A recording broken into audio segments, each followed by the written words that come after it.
आकाशवाणी भोपाल से प्रस्तुत है प्रादेशिक समाचार।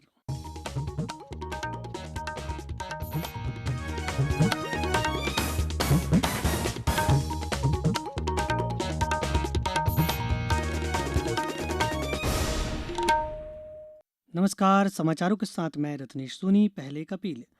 देश भर में 18 वर्ष से अधिक आयु वर्ग के लिए सरकारी केंद्रों में निःशुल्क कोविड टीकाकरण अभियान जारी है। युवाओं से आग्रह है कि टीका जरूर लगवाएं और अन्य लोगों को भी इसके लिए प्रोत्साहित करें। जब तक आवश्यक ना हो, घर से बाहर ना निकलें और सुरक्षा के 3 सरल उपायों का पालन करें। मास्क लगाएं, 2 गज की सुरक्षित दूरी बनाए रखें, हाथ और चेहरा साफ रखें। कोविड संबंधी जानकारी और मार्गदर्शन के लिए राष्ट्रीय हेल्पलाइन नंबर 0112397804 और 1075 पर संपर्क करें। और अब इस बुलेटिन के मुख्य समाचार। विरोध प्रदर्शन के लिए सड़कों की नाकाबंदी करने पर सर्वोच्च अदालत से नाराजगी जताई। बालाघाट जिले के चिन्नौर चावल को मिला जीआई टैग। मुख्यमंत्री कल 133 उद्योगों को जमीन के आश्य पत्र देंगे। वे इंदौर के आईटी पार्क का लोकार्पण भी करेंगे। और भिंड ग्वालियर हाईवे पर यात्री बस और डंपर में भीषण भिड़ंत, 7 की मृत्यु, 17 घायल।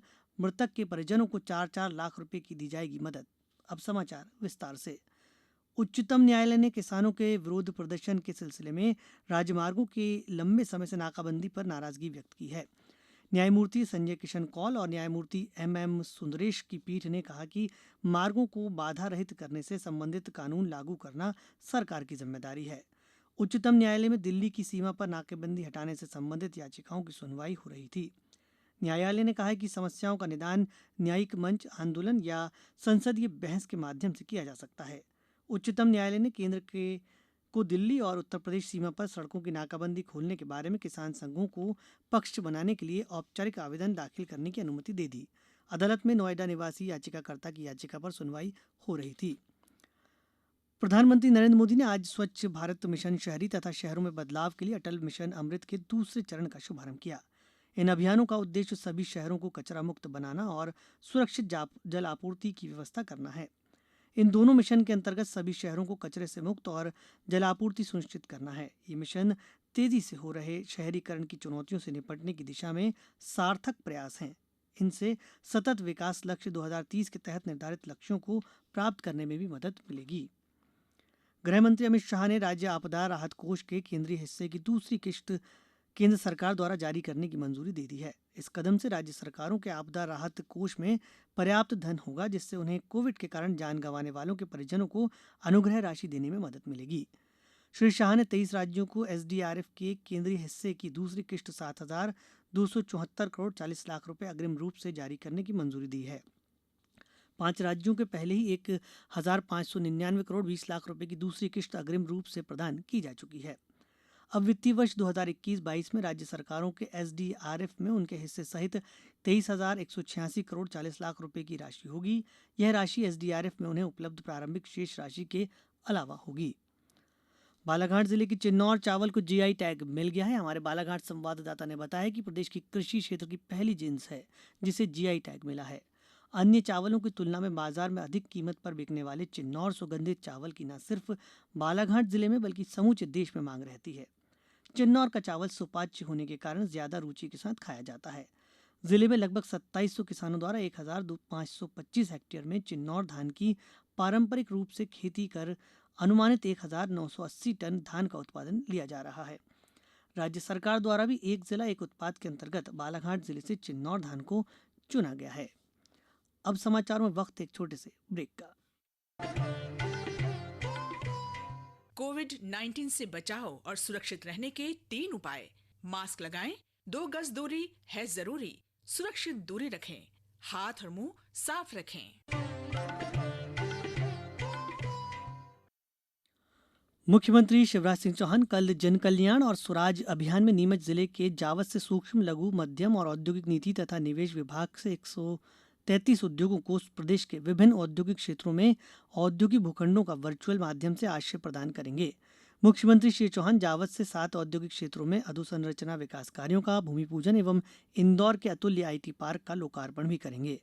उद्योग आयुक्त एवं सचिव एमएसएमई पी नरहरि ने बताया कि जन कल्याण एवं स्वराज कार्यक्रम के तहत प्रदेश में हो रहे औद्योगिक विकास को लक्ष्य मानकर इन दिन इस दिन मुख्यमंत्री श्री चौहान एमएसएमई के साथ ही औद्योगिक नीति एवं निवेश संवर्धन विभाग के द्वारा औद्योगिक क्षेत्रों में उद्योगों को आवंटित किए जा रहे 133 आश्रय पत्रों का वितरण करेंगे।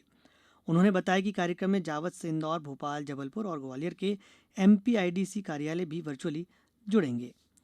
आज अंतर्राष्ट्रीय वृद्धजन दिवस है। इस अवसर पर प्रदेश में विभिन्न कार्यक्रमों का आयोजन कर बुजुर्गों का सम्मान किया जा रहा है। इस सिलसिले में गुना में जिला स्तरीय स्वास्थ्य परीक्षण शिविर लगाया गया है। वहीं आगरमालवा के एक वृद्धाश्रम में 100 वर्ष की आयु पूरी करने वाले वृद्धजनों को शतायु सम्मान दिया जाएगा। भिंड ग्वालियर हाईवे रोड पर एक यात्री बस और डंपर ट्रक में हुई भीषण टक्कर में 7 व्यक्तियों की मृत्यु हो गई। मृतकों में 6 पुरुष, 1 महिला शामिल है। दुर्घटना में 17 लोग घायल हो गए।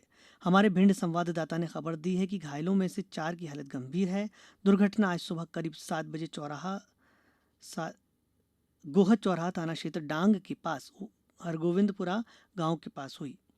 मिली जानकारी के अनुसार ग्वालियर से बरेली जा रही यात्री बस की इटावा से मालनपुर आ रहे एक डंपर ट्रक से भिड़ंत हो गई। दुर्घटना में घायलों को उपचार के लिए ग्वालियर भेजा गया है। राज्य के सड़क परिवहन और भिंड जिले के प्रभारी मंत्री गोविंद सिंह राजपूत ने घटना पर अपनी संवेदना जताई है। श्री सिंह ने बताया कि मृतकों के परिजनों को 4-4 लाख रुपए और दुर्घटना में घायलों को 50-50 हजार रुपए की आर्थिक मदद जारी की गई है। सूचना प्रसारण तथा युवा कार्य और खेल मंत्री अनुराग सिंह ठाकुर ने आजादी का अमृत महोत्सव के अंतर्गत उत्तर प्रदेश के प्रयागराज में आज मोतीलाल नेहरू राष्ट्रीय प्रौद्योगिकी संस्थान से 1 महीने के स्वच्छ भारत कार्यक्रम का शुभारंभ किया। और अब कुछ समाचार संक्षेप में।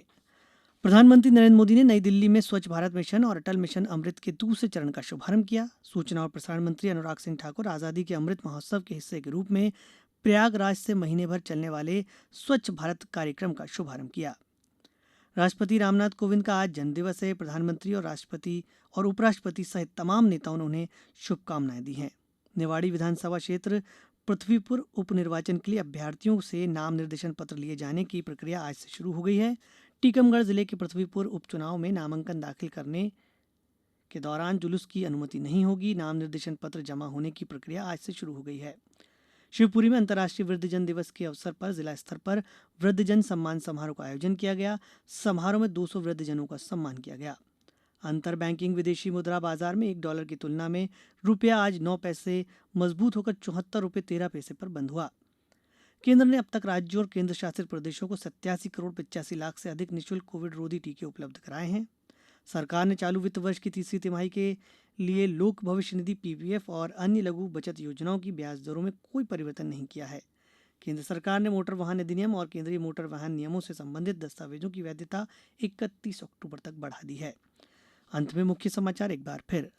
विरोध प्रदर्शन के लिए सड़कों की नाकाबंदी करने पर सर्वोच्च अदालत ने नाराजगी जताई। बालाघाट जिले के चिन्नौर चावल को मिला जीआई टैग। मुख्यमंत्री कल 133 उद्योगों को जमीन के आश्रय पत्र देंगे। वे इंदौर के आईटी पार्क का लोकार्पण भी करेंगे। और भिंड ग्वालियर हाईवे पर यात्री बस और डंपर में भीषण भिड़ंत, 7 की मृत्यु, 17 घायल। मृतकों के परिजनों को 4-4 लाख रुपए की दी जाएगी मदद। इस बुलेटिन के अंत में एक अपील, हमेशा ध्यान रखें, मास्क और 2 गज की दूरी, हाथ धोना भी है जरूरी। नमस्कार।